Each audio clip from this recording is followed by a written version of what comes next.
The eternal stars had always been silent for the Zorvith Empire. For 10,000 years, no civilization had ever posed a genuine challenge to their dominion. They traversed the galaxy like divine beings, claiming whatever resources they desired, erasing whatever they found unnecessary. 47 species had fallen before their might. Some had pleaded for mercy. Others had attempted resistance. All had ultimately failed. Commander Kalen stood on the command bridge of his flagship, the Void Sovereign. His gray skin reflected the soft blue illumination from holographic displays surrounding him. His 4 eyes watched the small blue planet, growing larger on the viewing screen.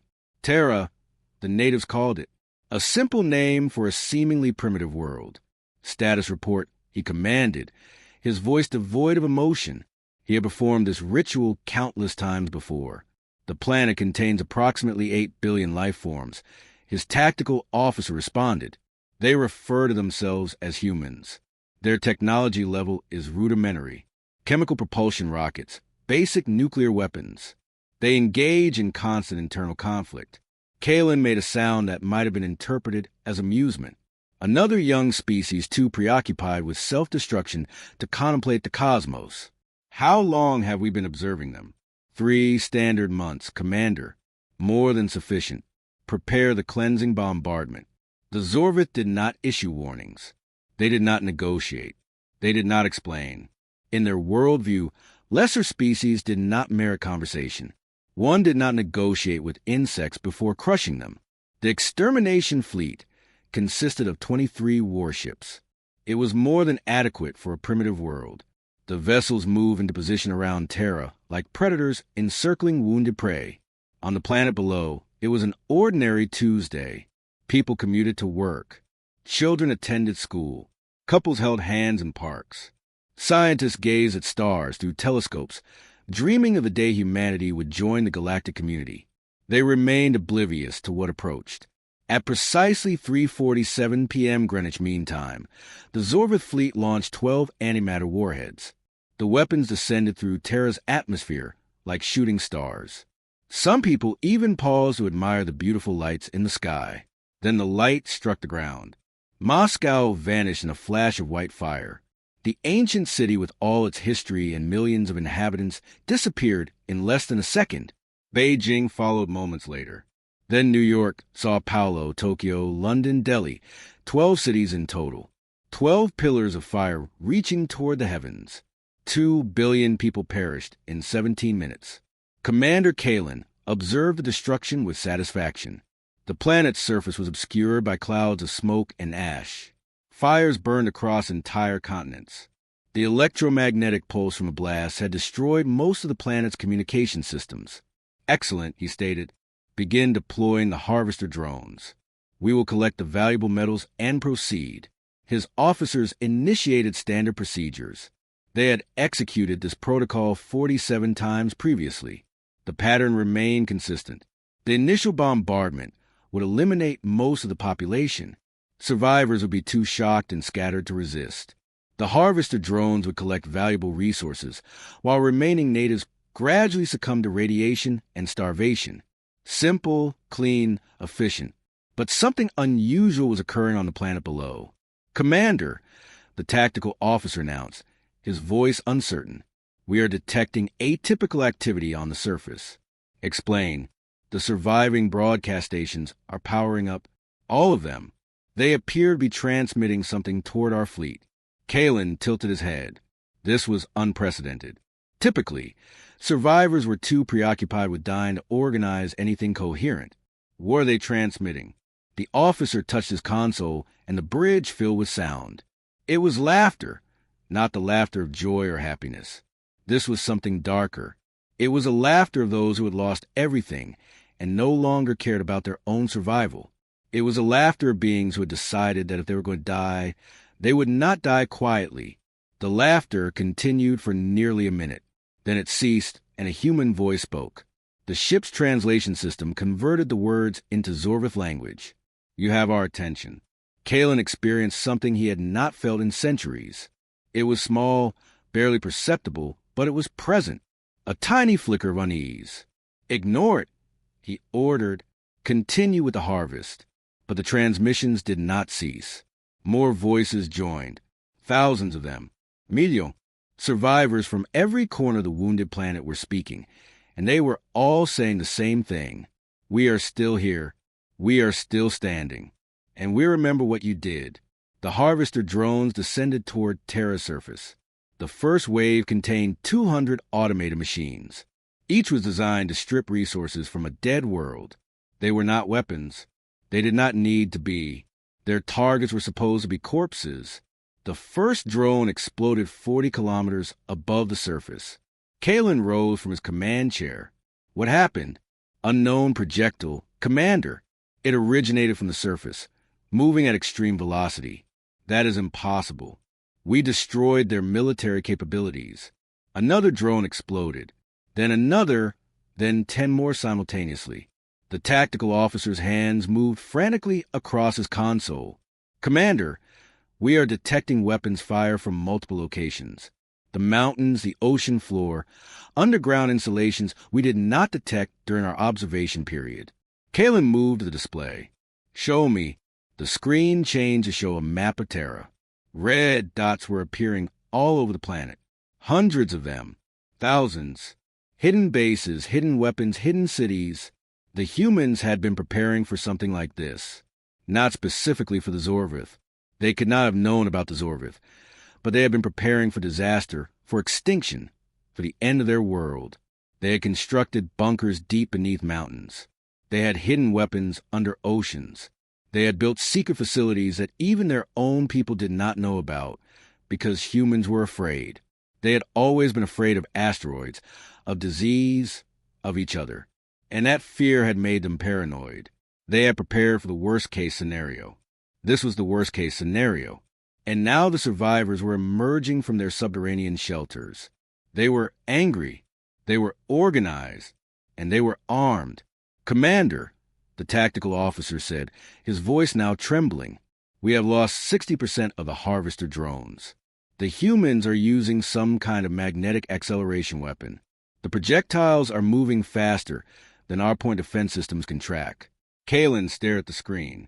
He had conquered 47 species. He had never witnessed anything like this. The insects were fighting back, not with desperation, but with precision, with planning, with rage. A new transmission came from the planet's surface. This time it was not laughter. It was a single voice, calm and controlled. This is Director Eva Rostova of the United Earth Emergency Council. You killed 2 billion of our people today. We have recorded the energy signature of every ship in your fleet.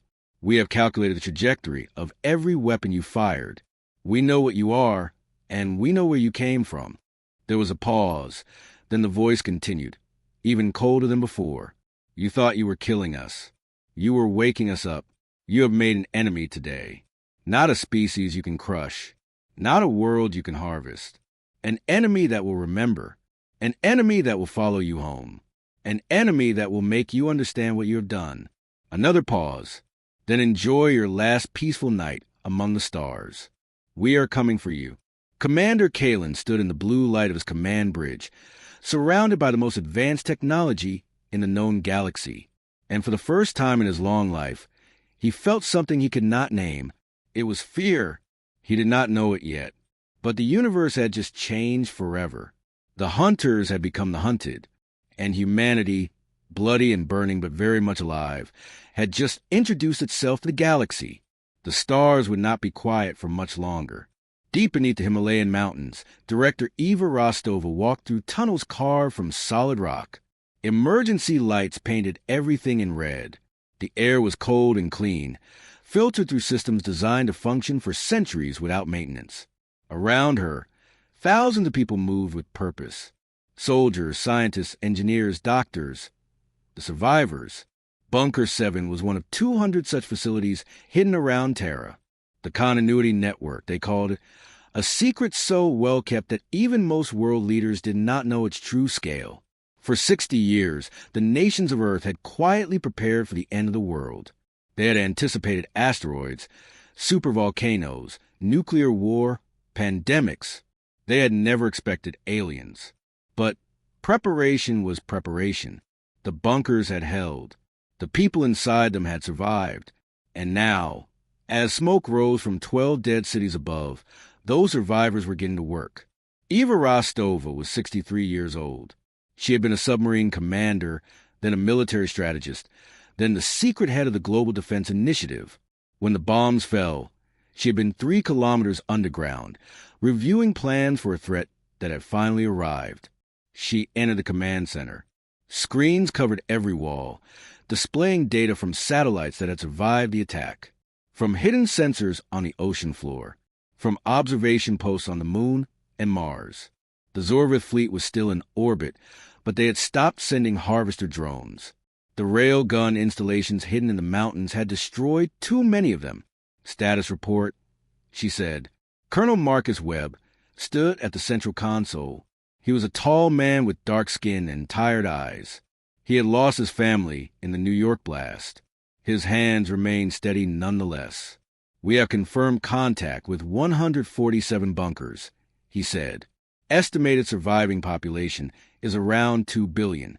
The surface is badly contaminated, but the radiation will clear in approximately 18 months with proper management. What about our assets? Webb touched the console, and a new display appeared. Lunar Base Armstrong is intact. Mars Colony Olympus is intact.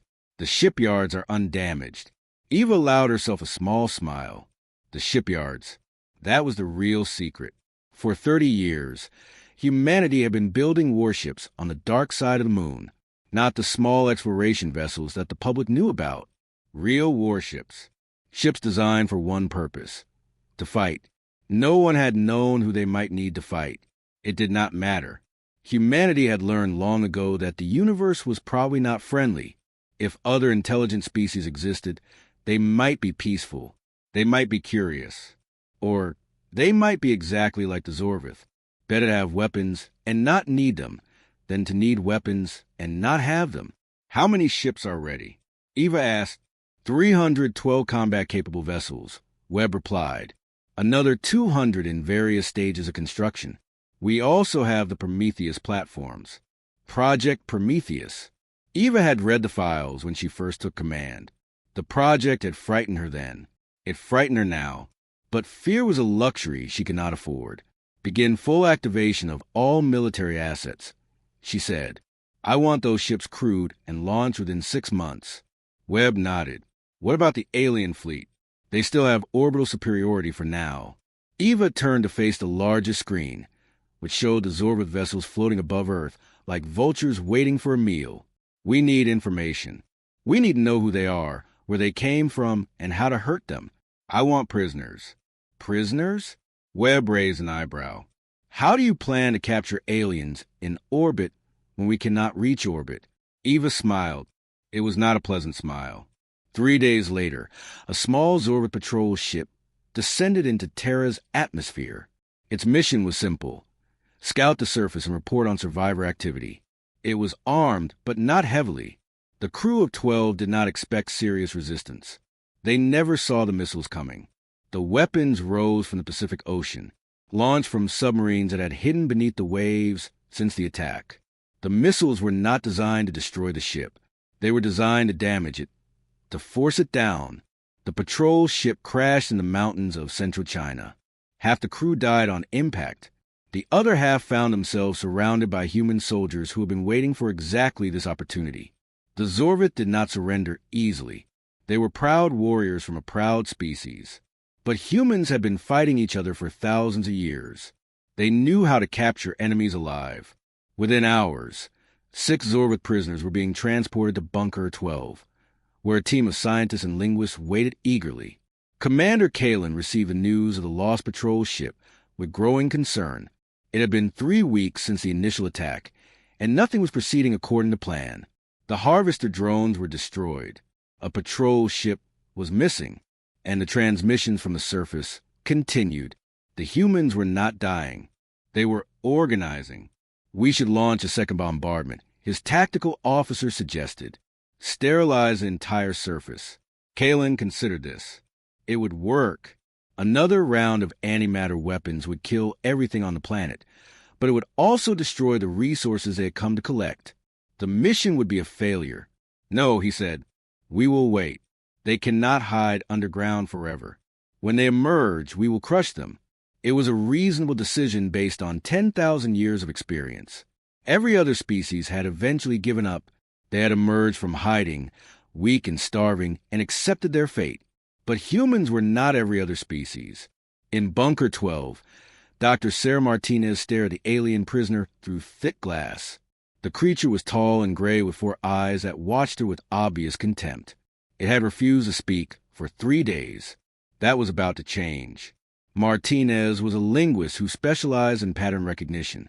She had spent her career studying how languages worked, how they evolved, how they could be decoded. Now she had the greatest puzzle of her life.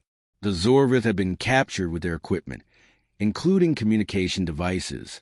For 3 days, Martinez and her team had been recording every sound the prisoners made, analyzing every symbol on their equipment, building a picture of how their language functioned. I think I have something, she said to her colleague, Dr. James Wong. Their language is hierarchical.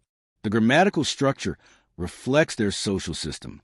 Dominant speakers use different verb forms than subordinate speakers. Wong studied the data. So, if we want them to talk to us, we need to establish dominance. They do not speak to inferiors. They speak to equals or superiors. Martinez stood up and walked to glass. The Zorvith prisoner watched her approach. She pressed a button on the console, and her voice transmitted into the cell. She spoke a single sentence in broken Zorvith. The words were simple, but their meaning was clear. Your ships fall from the sky. Your warriors are in cages. You are weak. The prisoner's 4 eyes widened. It had not expected the human to speak its language. It had not expected the human to use the dominant verb forms. For a long moment, nothing happened. Then the prisoner spoke. Not much, just a few words. But it was a beginning. Within 2 weeks, Martinez could hold basic conversations. Within a month, she was fluent. The information that flowed from those conversations would change everything. The Zorvith had conquered 47 species. They had detailed records of every conquest. They had star charts showing the location of every colony, every military base, every strategic resource.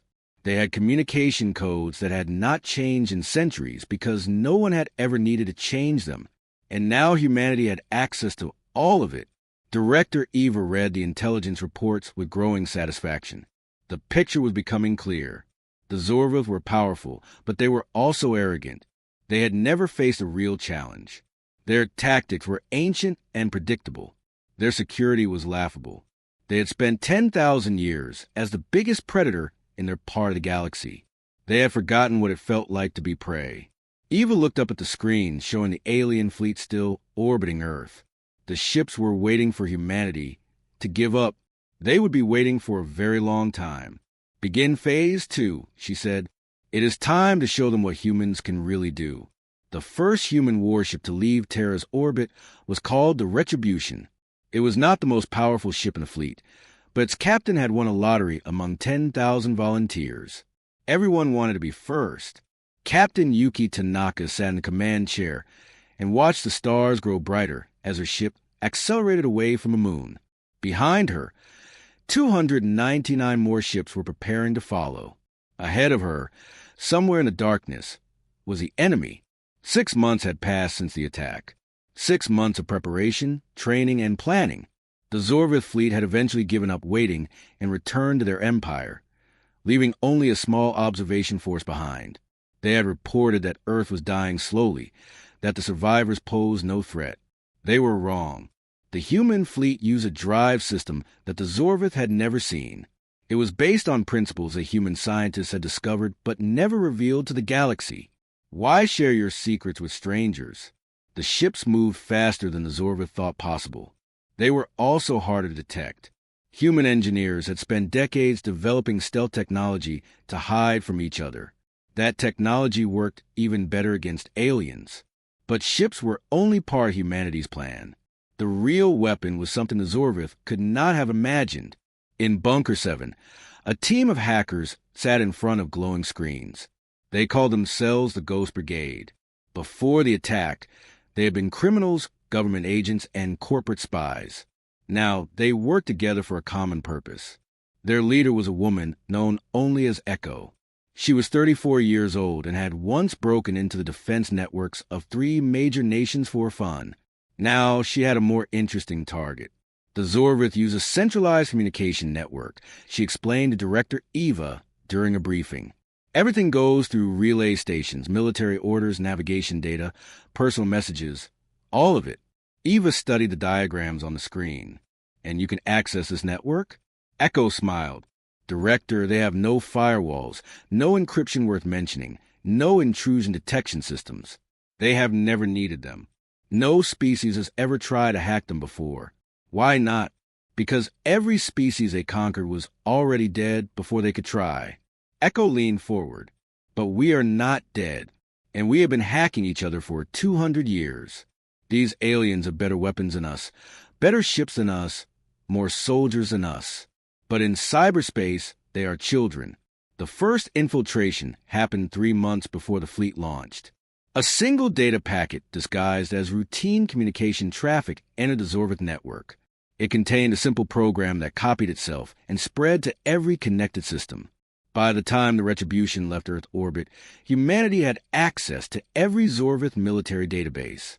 They knew the location of every ship, every base, every colony. They knew the patrol schedules. They knew the command codes. They knew everything.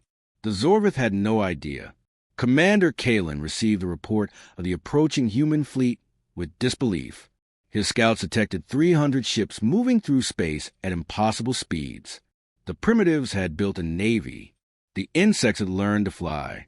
How is this possible? He demanded. His officers had no answer. They had observed Earth for 3 months and seen nothing that suggested this capability. The humans had hidden their true power completely. It does not matter, Kalen decided. They are still primitives.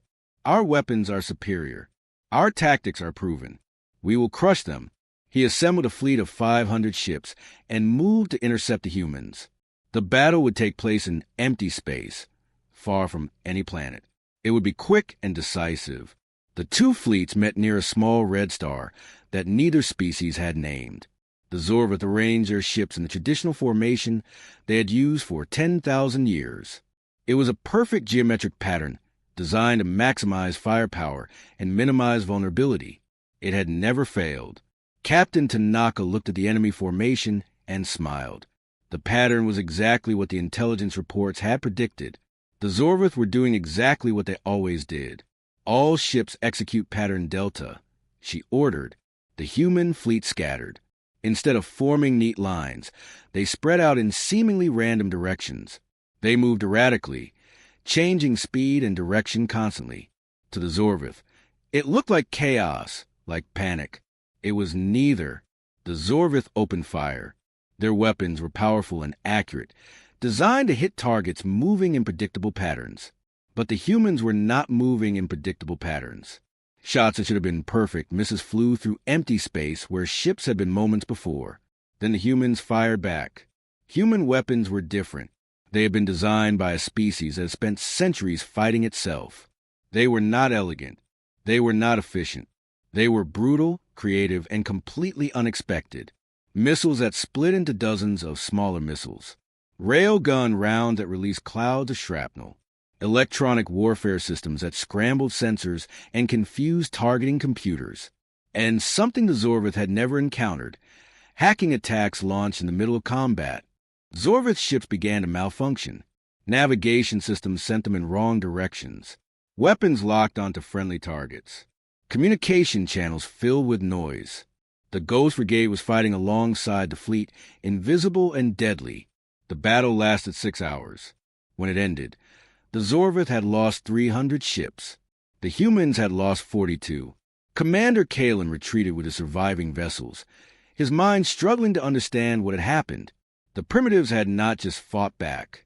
They had won. They had adapted to his tactics in real time, changing their approach constantly. Every time he found a pattern in their movements, they changed the pattern. The humans fought like nothing he had ever seen. They fought like they had nothing to lose. They fought like they were already dead and just wanted to take as many enemies with them as possible. But that was not the worst part. The worst part was a message that arrived 3 days after the battle. Every Zorvith communication device in the Empire suddenly displayed the same image, a human face. Director Eva Rostova looked out from a billion screens with cold eyes. People of the Zorvith Dominion. She said in perfect Zorvith language, 6 months ago, your fleet attacked our world without warning. You killed 2 billion innocent people. You thought we would be easy prey. She paused, letting the words sink in. You were wrong. Your fleet at the Red Star has been destroyed. Your communication networks belong to us now. Your secrets are no longer secret. We know where you live. We know where your children sleep. We know everything. On 100 worlds, Zorvith citizens watched in stunned silence. Nothing like this had ever happened. No conquered species had ever struck back. No enemy had ever penetrated their networks. No one had ever spoken to them like this. We are not coming to destroy you, Eva continued. We are coming to teach you. You will learn what it means to attack humanity. You will learn what happens when you wake a sleeping giant. And you will remember this lesson for the rest of your existence. The screen flickered, and Eva's expression changed. Just for a moment, she smiled. It was not a kind smile. We are already on our way. You have approximately 4 months to prepare. I suggest you use the time wisely. The transmission ended. Across the Zorvith Empire, panic began to spread. The hunters had become the hunted. The conquerors were about to be conquered.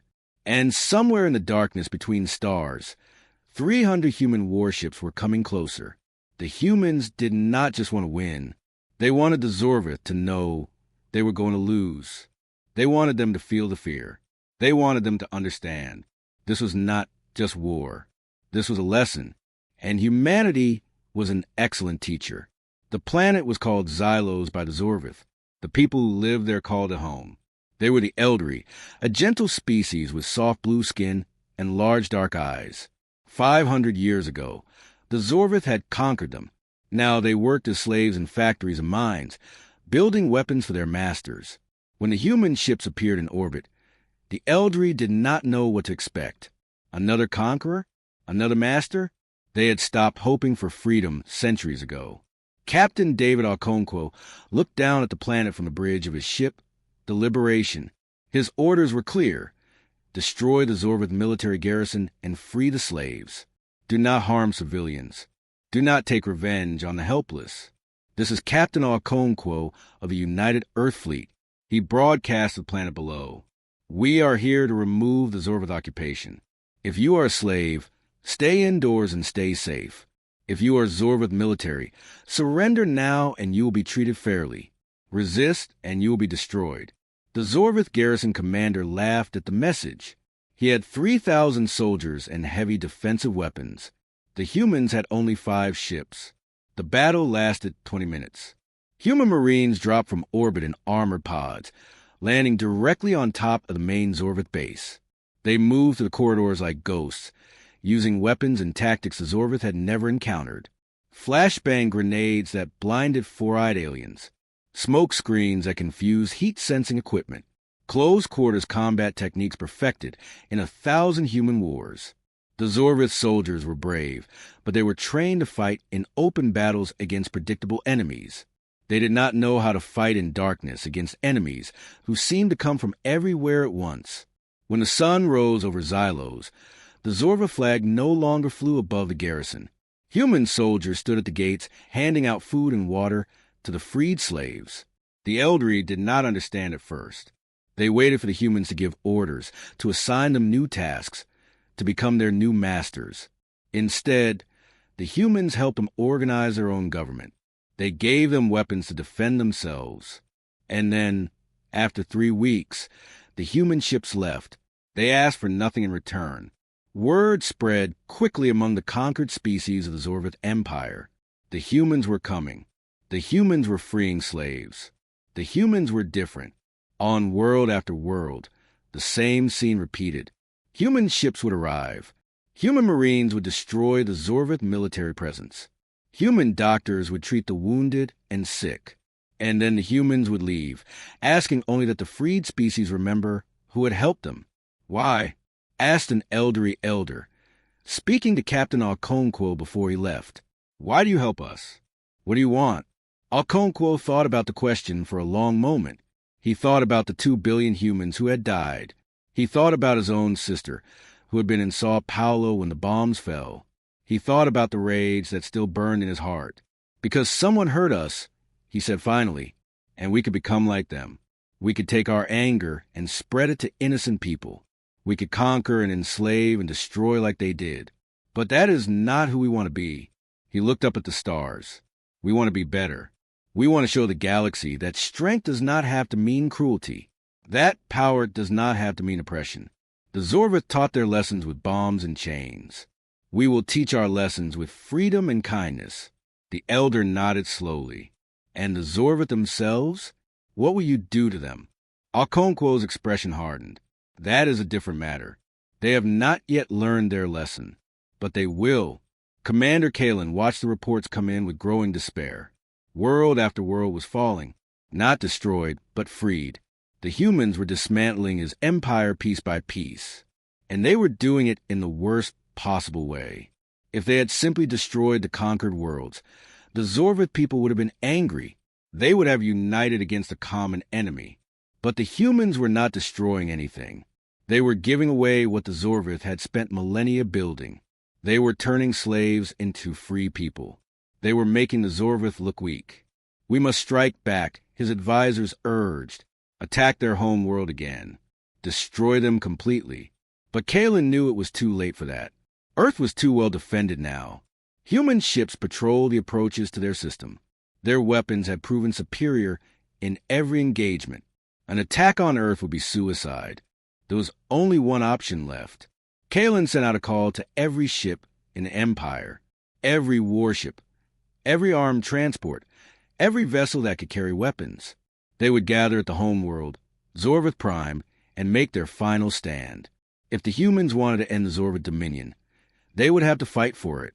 For 1,000 ships answered the call. It was the largest fleet in Zorvith history. It was the last hope of a dying empire. Director Eva received the intelligence report with a grim smile. The Zorvith were gathering their forces for a final battle. Good.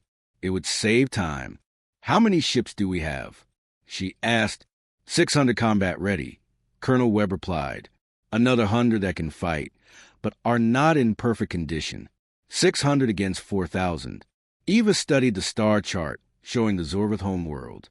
"Those are not good odds." "No, Director, they are not." Eva was quiet for a long moment. She thought about the 2 billion dead. She thought about the worlds they had freed. She thought about the future humanity was building. "We cannot win a straight fight," she said. "So we will not fight a straight fight. Get me the Ghost Brigade.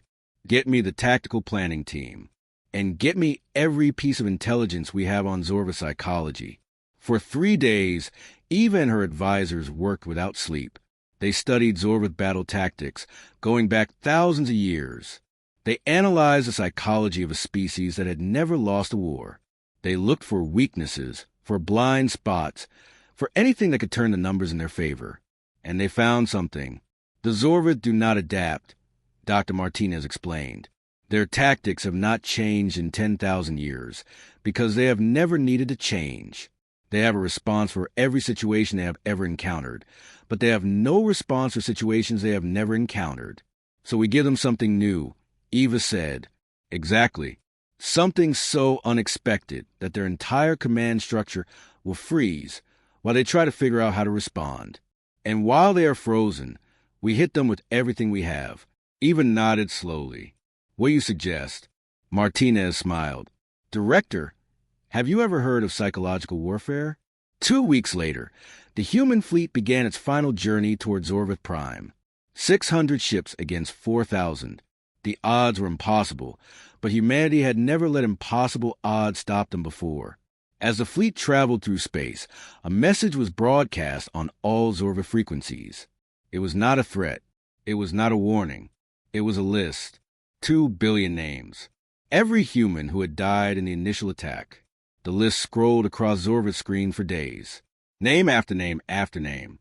Each one a person, each one a life ended. And at the end of the list, 4 words. "We remember them all. The psychological impact was devastating. The Zorvith had never thought about their victims as individuals. They were just numbers, just insects. But now those insects had names. Those insects had families and dreams and hopes that had been destroyed. Some Zorvith soldiers began to doubt. They had been told the humans were primitive animals. Animals did not do this. Animals did not remember. Animals did not come back. The cracks in Zorvith morale were small. But in the battle to come, small cracks would become big ones. And humanity was counting on it. The Battle of Zorvith Prime began at dawn. For thousands Zorvith warships hung in space above their home world, arranged in perfect formation. They had been waiting for 3 days, watching the human fleet approach. Commander Kalen stood on his command bridge, surrounded by the best officers in the Empire. This was the moment that would decide everything. 600 human ships dropped out of faster-than-light travel at the edge of the system. They looked small against the massive Zorvith armada. They looked weak. They looked doomed. Kalen allowed himself a moment of satisfaction. The humans had courage, he admitted, but courage was not enough against superior numbers. This battle would end the human threat forever. All ships, he commanded, attack formation.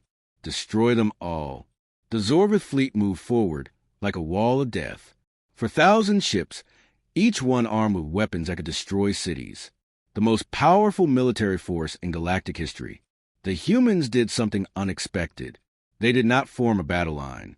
They did not retreat. They did not try to find cover behind planets or moons.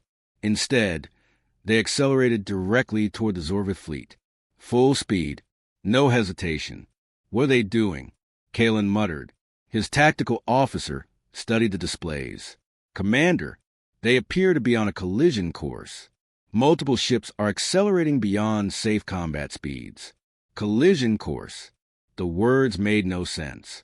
Ships did not ram each other in modern warfare. It was wasteful, primitive, and suicidal. But the humans kept coming.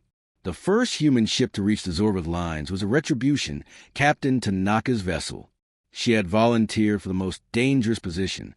Her ship was already damaged from previous battles. It would not survive much longer anyway. All hands, Tanaka announced her crew. It has been an honor serving with you. The Retribution plowed directly into the center of the Zorvith formation at maximum speed. It struck a Zorvith battleship head-on and detonated its remaining weapons at the moment of impact. Both ships vanished in a ball of fire that damaged a dozen other vessels nearby. The Zorvith fleet shuddered. Officers stared at their screens in disbelief. The humans were killing themselves to destroy enemy ships. It was insane. It was terrifying. And it was just the beginning. Not every human ship was on a suicide run. Most were not. But the Zorvith did not know which ships intended to ram and which intended to fight normally. Every human vessel became a potential missile. Every approach became a threat. The Zorvith formation broke apart as ships scrambled to avoid collisions. Officers screamed contradictory orders. The perfect geometric pattern dissolved into chaos. That was when the rest of the human fleet attacked. They came from every direction, exploiting the gaps in the Zorvith formation. Their weapons were not as powerful as Zorvith weapons, but they did not need to be. They were fighting scared enemies in a broken formation, and they had one more advantage.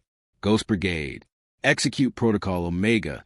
Director Eva ordered from her flagship, the Remembrance. Deep in the Zorvith communication network, a program that had been sleeping for months suddenly woke up. It began sending commands to Zorvith ships. Random commands. Navigation systems received false data. Weapons locked onto wrong targets. Engines fired at unexpected times. The Zorvith did not know which of their own systems to trust. Ships began firing on each other by accident. Formations that tried to reform found themselves scattered by their own navigation computers. Communication channels filled with screaming and confusion. Commander Kalen watched his fleet tear itself apart. The humans were not just defeating them. They were using the Zorvith's own technology against them. Every system, every network, every tool that had made the Empire strong was now a weapon in enemy hands. Sir, his tactical officer said, voice trembling, we have lost over 1,000 ships. Our formation is completely broken. We cannot continue. Kalen looked at the chaos on his screens. He had spent his entire life believing that the Zorvith were invincible, that no species could challenge their dominance, that the universe belonged to them by right. He had been wrong.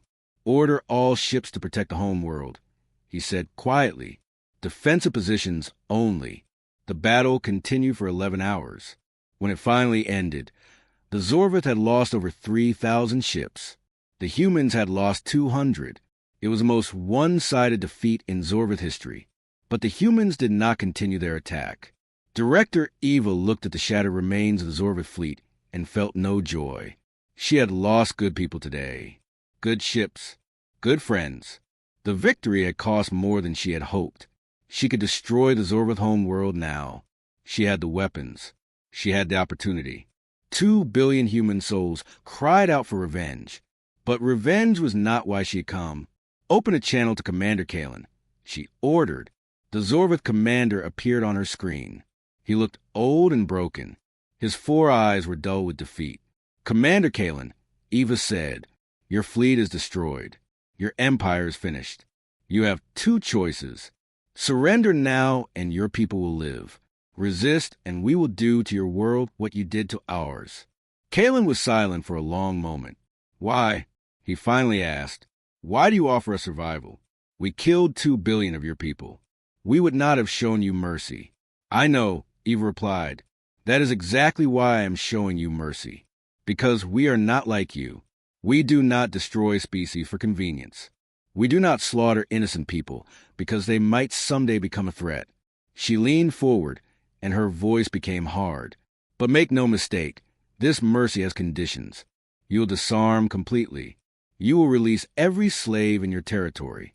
You will submit to observation and inspection. And you will remember for the rest of your existence that humanity had the power to end you and chose not to. She paused. You bombed our cities and killed our families. You thought we were weak. You were wrong. We are stronger than you could ever imagine. Strong enough to destroy you. Strong enough to spare you. Strong enough to show you a better way. Kalen bowed his head. We accept your terms. 100 years later, a monument stood in the rebuilt city of New York. It was a black obelisk, 50 meters tall, covered in names. 2 billion names. Every human who had died in the attack. At its base, an inscription in every known language. They thought we would break. They were wrong. And below that, smaller, to those we lost. We remember. We rebuilt. We became better. Humans and Zorvith walked together past the monument. Once enemies, now partners in a galactic council that promoted peace and cooperation. The Zorvith had learned their lesson.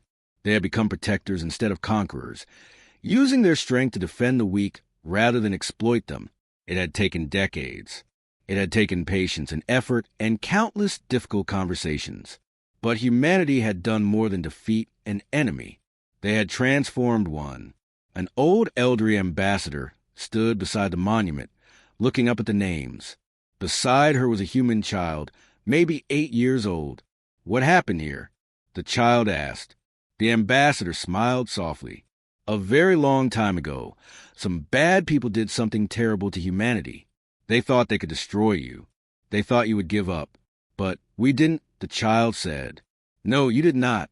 You fought back. But more importantly, when you won, you did not become like them. You stayed kind. You stayed merciful. You taught the galaxy that there was a better way. The child thought about this. Is that why everyone calls humans the teachers? The ambassador nodded. Yes, because you taught us all the most important lesson. True strength is not about how hard you can hit. It is about what you choose to do when you have the power to hit back. Above them, the stars shone bright and peaceful. The galaxy that had once trembled with fear now flourished with cooperation. Species that had been enemies for millennia worked together. And it had all started with a species that refused to break. A species that chose hope over hatred. A species that looked at the darkness of the universe and decided to be a light. Humanity had introduced itself to the galaxy with blood and fire. But they had earned their place among the stars with something far more powerful. Compassion.